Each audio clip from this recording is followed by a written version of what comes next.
এরপরে প্রশ্ন, আমরা অনেক সময় মসজিদ বা মাদ্রাসা মাহফিলের জন্য রাস্তার পাশে মাইক বসিয়ে যাত্রীদের কাছ থেকে টাকা কালেকশন করি। প্রশ্ন হচ্ছে, এভাবে গায়ের গতিরোধ করে যাত্রীদের কাছ থেকে দান নেওয়া জায়েজ আছে কিনা? সরকারি প্রশ্ন। মসজিদের বা মাদ্রাসার বা ওয়াজ মাহফিলের জন্য অবশ্যই মানুষের কাছে টাকা চাইবেন, হালাল টাকা মানুষ দিবে, কিন্তু রাস্তাঘাট বন্ধ করে ফিতা টাঙ্গায়া মানুষের গাড়ির গতি থামায়া কালেকশন করা অবশ্যই ইসলাম শরীয়তের দৃষ্টিকোণ থেকে ভালো কাজ না। কারণ এটাতে ওই পথচারী যে তার ডিস্টার্ব হবে, হয়তো সে খুব জরুরি কোনো কাজে যাচ্ছে, তার ক্ষতি হচ্ছে এই টাইমে গতিরোধ করলে, আপনি সেই ক্ষতিটা করলেন। এই রাইট, এই অধিকার ইসলাম আমাদেরকে দেয়।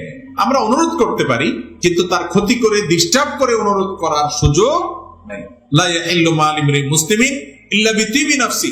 কোন মুসলমানের মাল সম্পদ তার মনের সন্তুষ্টি ছাড়া, দিল থেকে না দিলে সেটা আমাদের জন্য জায়েজ হবে। আপনি মসজিদের জন্য নেন, মালসানা সুন্দরভাবে নিতে হবে। মানুষকে অসম্মান করে অনেক সময় দেখা যায় অনেক মসজিদে মাহফিলে নাম ধরে, ভাই আপনি কত দিবেন বলেন, বাধ্য করে, বেচারা শর্মে পড়ে দেয়, জায়েজ নেই। লজ্জায় ফেলে এভাবে টাকা নেওয়া জায়েজ নাই। এই জন্য ভাইরা, ওয়াজ মাহফিলে লাইট কিছু কম দেন। খুব টাকা দিয়া বক্তা আনতে পারেন, একটু কম দামা বক্তা আনেন, তাও ভালো, কিন্তু এইভাবে হালাল হারাম বাজ বিচার করা ছাড়া গণহারে রাস্তাঘাট বন্ধ করে কালেকশন এটা করেন না আল্লাহর রাস্তায়, আল্লাহর দিনকে অপমান করিয়েন। এরপরে প্রশ্ন হলো, ঢিলা কুলুপ ছাড়া পানি দিয়ে সম্পূর্ণ পবিত্রতা অর্জন করা সম্ভব কিনা? পেশাবের পরে যদি কেউ ভালো করে পানি দিয়ে পবিত্রতা অর্জন করে এবং তার পেশাবের ধারা বন্ধ হয়ে যায়, পবিত্রতা হতে পারে। ঢিলা কুলুপ ব্যবহার করা ছাড়া পানি দিলে আর পবিত্রতা হবে না, অপূর্ণাঙ্গ থেকে যাবে এমন কোনো কথা নেই। তবে নবী করিম সাল্লাল্লাহু আলাইহি সাল্লাম পেশাবের পর পানি এবং কুলুপ দুইটাই ব্যবহার করেছেন, এরকম বিভিন্ন বর্ণনা দ্বারা এটি প্রমাণিত এবং সুন্নাহ। সহিহ মুসলিমের সব হাদিস কি সহিহ? জি ভাই, দুনিয়াতে দুটি হাদিস গ্রন্থ আছে, একটা হলো সহিহ বুখারী আর একটা হলো সহিহ মুসলিম। এই দুটি হাদিসকে মুহাদ্দিসিন ইকরাম, সারা পৃথিবীর সকল হাদিস বিশারদ, সকল উলামা ইকরাম সহিহাইন হিসাবে স্বীকৃতি দিয়েছেন। যদিও সহিহ এটা একটা ক্যাটাগরির, যে ক্যাটাগরির কিতাবে গ্রন্থে মুহাদ্দিস সব বিশুদ্ধ হাদিস আনার পণ করেছেন, সেগুলোকেই সহিহ বলে। অতএব সহিহ ইবনে হিব্বান আছে, সহিহ ইবনে খুজাইমা আছে, আর অনেক সিহাহের কিতাব আছে। কিন্তু বুখারী এবং মুসলিমের পরে সারা দুনিয়ার উলামা ইকরাম একমত যে এই দুই কিতাবে যত হাদিস আছে এগুলো সবগুলো বিশুদ্ধতার সর্বোচ্চ মানদণ্ডে উত্তীর্ণ এবং বিশুদ্ধ।